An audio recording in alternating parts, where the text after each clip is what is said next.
Hi everyone, I'm Alejandra De Llano. Welcome back to Mic'd by AMA Season 2, Episode 1, a podcast for students by students. And we're here with Rachel Thering, a marketing director of Grove Bay Hospitality Group.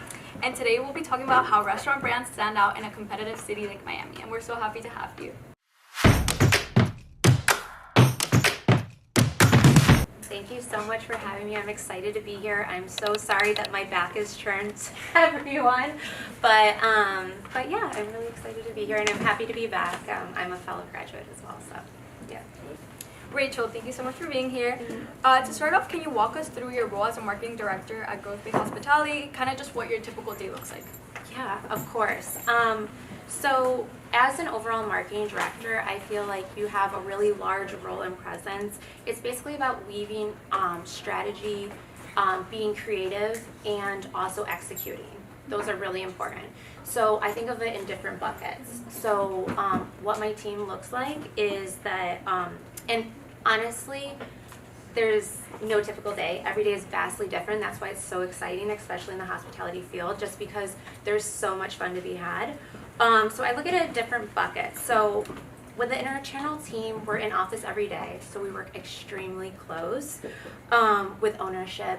The two owners of our company is Francesco Belli and Ignacio Garcia Menacol. If you haven't looked them up yet, I suggest you do. They're super involved in the community and giving back, and they're just overall really great guys. So I work with them really closely when it comes to strategy and calendar mapping of like whether it's quarterly, annually, and then also we work to identify specific KPIs that we will apply to creative execution. So there's that calendar mapping overall arching strategy, and then to get more granular, I meet with my team on a daily basis. My team is amazing, they're incredible. So it's a creative team of some sort. So we have social media, we have graphic design, we have branding as well. And there we kind of chat over different kinds of ways to be creative, whether it's through digital or print. And we work with like a lot of outside vendors as well. And then weekly, our executive team meets with directors. So directors of all across all departments. So that is HR, it's finance, it's directors of operation, and we cross-reference and kind of make announcements as to what we're doing weekly and if we need help and just alignment in general, and that helps us move forward really well and in sync as a company, because there's a lot of moving parts, especially with street side restaurants. We also have airport concessions as well, and we're in several different states. And then so that's the internal bucket, and then the external bucket is we have outside help when it comes to support with the more analytical side, like for instance, like anything with like SEO related, or kind of anything on the advertising as well. And when I say that, I mean any ads that are ran through Google search and display. There's meta ads as well. And then I also connect with, on a bi-weekly call, our PR agency. It's Karma PR. They're a local company. They're really great in Miami, and we align on major key dates in the city, and things that are important, like brand partnerships that we want to align with. And then there's also like the fun aspect of it, where we're actually in restaurant. We're doing a photo shoot for example, what's coming up, Valentine's Day, and we're shooting a campaign to get people to come in and dine, and that's the fun part. That's not the analytical part. That's the fun part where you can really get creative. You can do really funny TikToks. You can do really cool branding, and everything is, the call to action would be to reserve, right? And in the photo shoots, like, you know, you can stage models, you can work with different food and beverage, so it's really creative and fun, and that's kind of overarching in a typical day. That's so awesome, kind of getting to see into the inside world and all the aspects that go into like your job. That's so awesome. So we know that Grove Bay Hospitality works with top chef talent and earned a Michelin guide by Bib Gourmand and James Beard, James Beard recognition. From a marketing perspective, what makes a restaurant brand truly stand out in a competitive city like Miami? Great question. Okay, so we have seen a huge uptick in the Miami being oversaturated starting in COVID in 2020. Miami always was very vibrant in its culinary scene, but it got a lot more accelerated when COVID happened because a lot of the world was shut down. And a lot of heavy hitters and major brands came to Miami. And what I mean by that is like really big names that were heavy hitters in Chicago food scene, New York, LA. They all came to Miami, which was super, super exciting because they have such a large fan base already. So it was a built-in brand, right?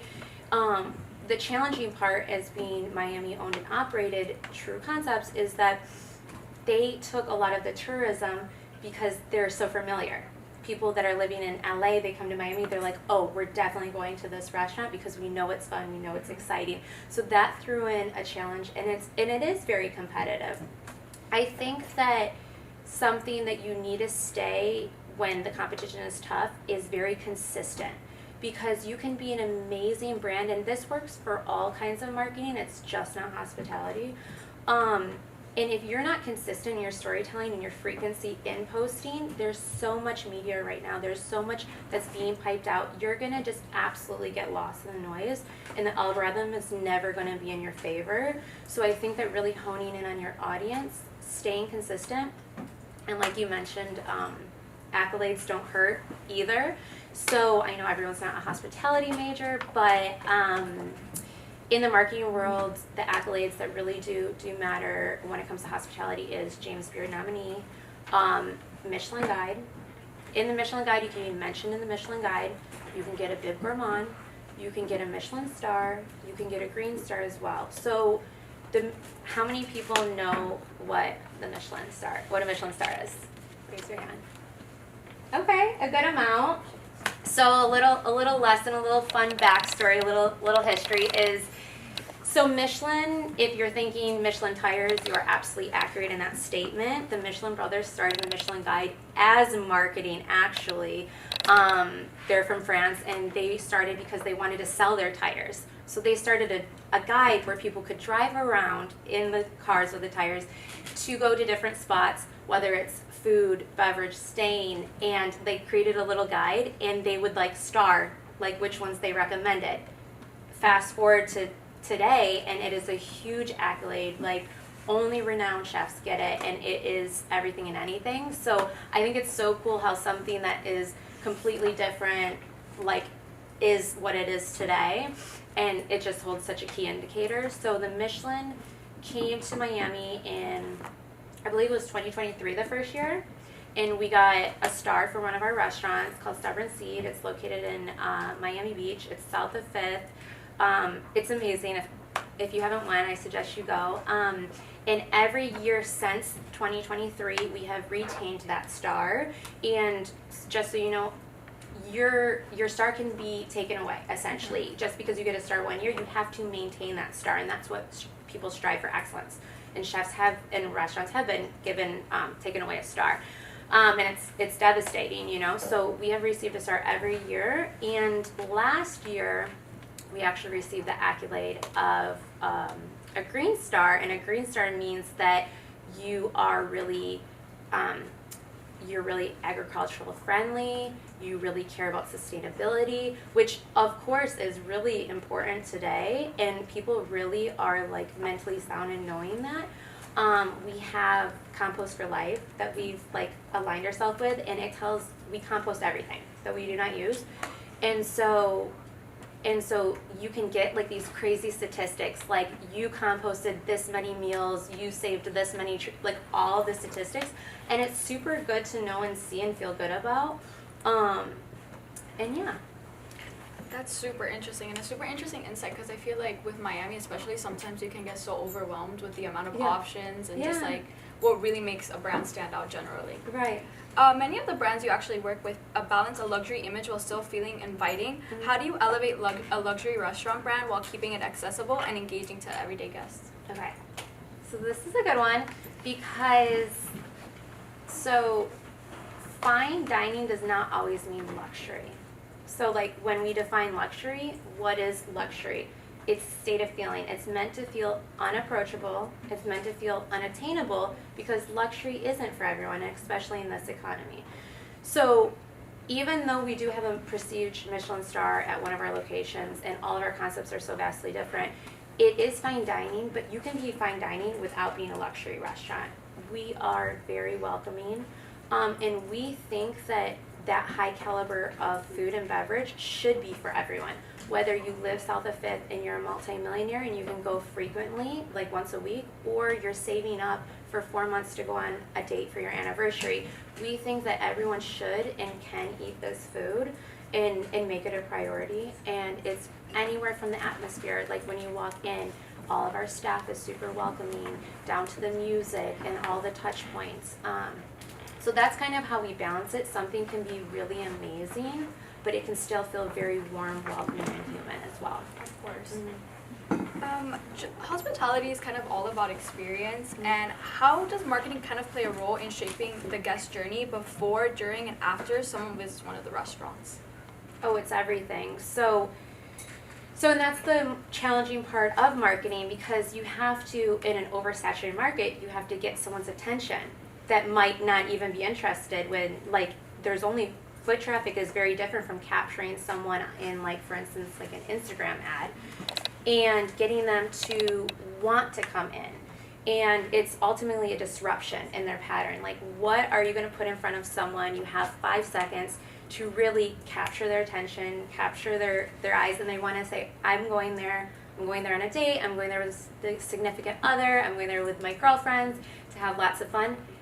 And here's the really important thing is that, so you can capture them and you can want them to come into your restaurant, but the experience and the emotion they're evoked and feeling prior to coming in better be the same as when you step through the door, because that's when, like, a lot of people are, like, unsettled, or maybe there's, like, bad reviews, because there's some things that you want to market your establishment exactly how you are, and that's why you want to stay authentic to your brand, because you don't want to overestimate and underdeliver. You want to have a consistent brand and storytelling where it's good, stable, and if anything, you wow them once you get through the door. You wow them with the touch points, you wow them with the service, you wow them with. So we're finding that today a lot of the consumer base is gravitating towards not drinking as much alcohol. I know that's kind of crazy for college students, but you might even see that in yours as well.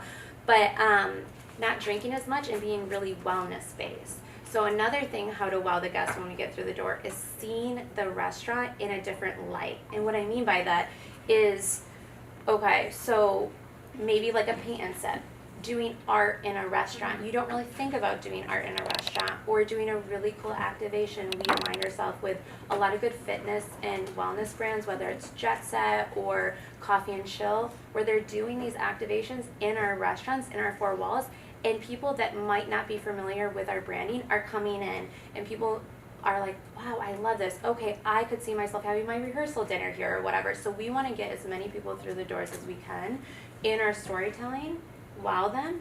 And then something that's also extremely crucial is, as soon as they exit, having really proper automated campaigns that are set up and curated specifically for the guest experience. And what I mean by this and how it specifically applies to restaurants would be, okay, so you get a text message, your reservation has been confirmed. Then you dine.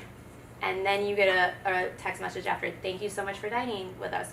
Please rate your experience. What can we do differently? A promo to come back in. So we want to maintain and retain that customer loyalty, essentially. So we want a guest for life. Of course, it's just marketing's kind of building off of each other throughout the whole process. It's really interesting. Yeah. Are there any marketing strategies or campaigns you've worked on at Grove Bay Hospitality, or even earlier in your career, that you're especially proud of? Yeah, I mean, there's a lot. And so my career started when I was working in college, when I was internship. So I think that, like, specifically at Grove Bay, and we haven't touched on this yet, is influencer marketing and the power of influencer marketing. It's major and it's really prominent right now.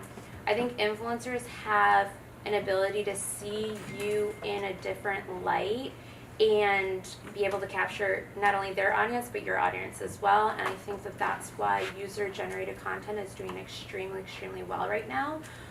They want to bring down the mask, bring down the veil, and you guys want transparency, right? So that's why a lot of things are now being filmed in real time on your iPhone edit it in real time, whether it's CapCut or different various apps, make it super easy. Before, when you edited a video, it would take hours and you'd have to be sitting in your computer. So things are moving a lot more rapidly right now.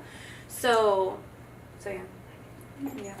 That is true. I feel like I see like the most marketing I see now is with influencers, is because they have like more of a connection, and like, you know, it's just easier to talk to an audience that already knows you and feels like welcomed, and that's part of it. It's like making people feel welcomed, and they feel welcome with an influencer they trust and they've seen. Yeah, exactly. And they'll buy into someone that they already are buying into. Yeah.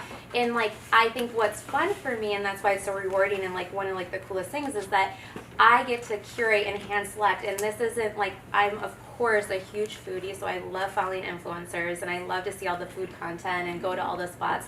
But I also enjoy lifestyle, I enjoy wellness, I enjoy retail brands, you name it. So I can handpick those influencers that might not have any relation towards the food and beverage world, that they come in and they see our restaurant in a different light, and I'm like, I didn't even think to capture that light fixture, or I didn't even think to, you know, make it a little bit more grainy or see it in that light. But it performed so well. There's nothing like the marketing dollars spent to pay an influencer to come in, have a complimentary experience, edit their video, and give them almost little to no direction so you can have an authentic experience with their audience, and then see the KPIs roll in.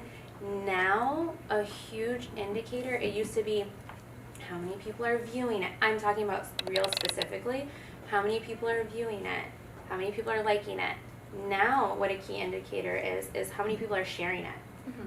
That share button is huge. That share button means I'm taking the time to not only like that, but I'm sharing that with my friend that I immediately want to go, or I'm saving it, and like that is going to be on the list. When I fly to Miami, I want to go to that spot. I want to go to that restaurant. Mm-hmm. So that indicator, that metric is really important, and influencers use that as to their advantage, and they're a huge marketing tool. I think everyone should be utilizing influencers to their fullest advantage. 100%. Yeah. Because they're human at the end of the day, Mm-hmm. and it's like their experience is just maybe what someone else would experience, and they're kind of seeing it through their eyes. 100%. Yeah. And they'll also be very transparent with you. Yeah. So they'll be like, I love this was great, or oh my gosh, you know, something this, and then they'll be able to tell us quickly, so we'll be able to maybe like fix something where it's like, okay, maybe we didn't see that. And thank you so much for your feedback, because you know, we're paying them, they're like our client at the end of the day, but also like they're a guest first and foremost, and we want to be Of course, and you want the honesty. Yeah, of course. So we love it. How do you approach storytelling and authenticity in a space that's constantly evolving, like social media? It's always changing. Right. It's forever changing the landscape, and it's really hard to kind of keep up with the competition, right? But if you really lean into, again, the frequency, make sure that you're consistently posting, make sure that you're getting in front of the right audience, make sure that you are really leaning into not following truth over trends. I'm not saying to completely neglect trends, because they're really important and they do help that viral pop, but also, you know, a trend isn't for every location and for every branding. So staying on those brand guidelines and leaning into what makes you different. Of course. Yeah. Love that. Kind of going backwards, you are an FIU alum, which makes this conversation especially meaningful for us listeners. How did your experience at FIU help shape your career path and prepare you for your leadership roles? Yeah, so I was pretty involved in FIU, so I would say like the educational part of applying myself at the same time. So I was in a sorority when I was in FIU, and I was a social chair. So that allowed me to kind of be creative and like start like the hospitality portion, the marketing portion, the like that kind of atmosphere. So I think that like really utilizing college to your full advantage, be social, get a network, you know, form a tribe, and then also like lean into like clubs, especially exactly like this, like whether it's a sorority or a club, marketing club, you know, leadership club, public speaking. It's really important. So that, like, those tools help shape, and it helped it easier when you get out, because you work with so many different personalities in the workplace, various ages, you know, you name it. So it's really important to kind of like have that common ground. Yeah, and you start somewhere, where it's not Right. as high like pressure. You kind of just get to explore that. Mhm. So we heard that Grove Bay Hospitality currently offers a scholarship for FIU hospitality students. What advice would you give students hoping to stand out when applying? Also, to circle back, I don't know if you still have this, but we had to intern, whether it was paid or unpaid, to graduate. Do you guys still have that? I'm actually not sure. We had to do that. We had to have a certain amount of internship hours. So that also too, because it forced you. Because normally it's like, okay, you're working a job already, whatever. You're able to weed out so quickly by being forced to internship what you like, what you don't like, and it works. And like, there's some people that you meet along the way, that you worked with, that will hire you out. And I think that also helped me pave the way too with the previous question. But ask the other question, because it's Just about the Grove Bay Hospitality Scholarship, what advice would you give students trying to look into applying? Oh, okay. I think that, yes, so this is something super exciting, and the guys think it's so important to give money back into hospitality. They're so passionate about the community, Miami in general, and also hospitality. So I'm not sure, we don't hand select the candidates. We have a certain amount of monetary money, and they select, I believe it's 5 per year for that opportunity. And I would say just really someone that's super passionate about the field of hospitality, that is really actively working on their grades and is very serious about like applying for a scholarship of that sort. Yeah. Of course. Yeah. I love that. I actually didn't know about that until like recently. Yeah. That's wonderful. That's really cool. I wish they had it when I was in school, because I would definitely apply. But yeah, and then also don't be scared to apply for scholarships, even though you think like, oh, there's so many candidates, or I won't get selected. You never know. Connect with your guidance counselor, and like there might be a lot of opportunities, or maybe something that they can point you in the right direction, what FIU specifically is looking at for this opportunity, because we work closely with FIU. Of course, just putting yourself out there. Right, yeah. Okay, so we're gonna go into the rapid fire questions portion. So just like whatever comes to your mind, you answer. Okay, so Miami or New York for food culture, or is there a secret third option? Miami, 100%. Okay. And I'm from New York. I was born and raised in New York, and I only came here for school, so that's saying a lot. Yeah. Okay, we love to hear it. Okay, go to dinner food when you're not working. Okay, so anything raw, like crudo, sashimi, so Japanese. Okay. Yeah. One restaurant trend you're loving right now. Okay. I wouldn't say it's like current and up to date, but it's the one where they say, enjoy your meal, and like the guest says, thank you, you too, and then they sit down with them and they start cutting and they're like eating. So I love those. Those are so funny. What's your dream chef collaboration, past or present? I would say Julia Childs, because Trailblazer. Okay. Like OG, like women in men's field, like for sure, yeah. Love it. Okay, final question. Best advice you've ever received in your career? There's a lot, and then some are really outrageous, but I would say you can hear 1,000 no's and you only need one yes. Basically, like you're in the wrong room. You're not in the wrong room. You're just asking the wrong people. Yeah, I love that. I've heard that many times. Yeah. So that's a wrap up for today's episode of Mike by FIU. Thank you so much for being here. Thank you for everyone who's listening and spending your time with us.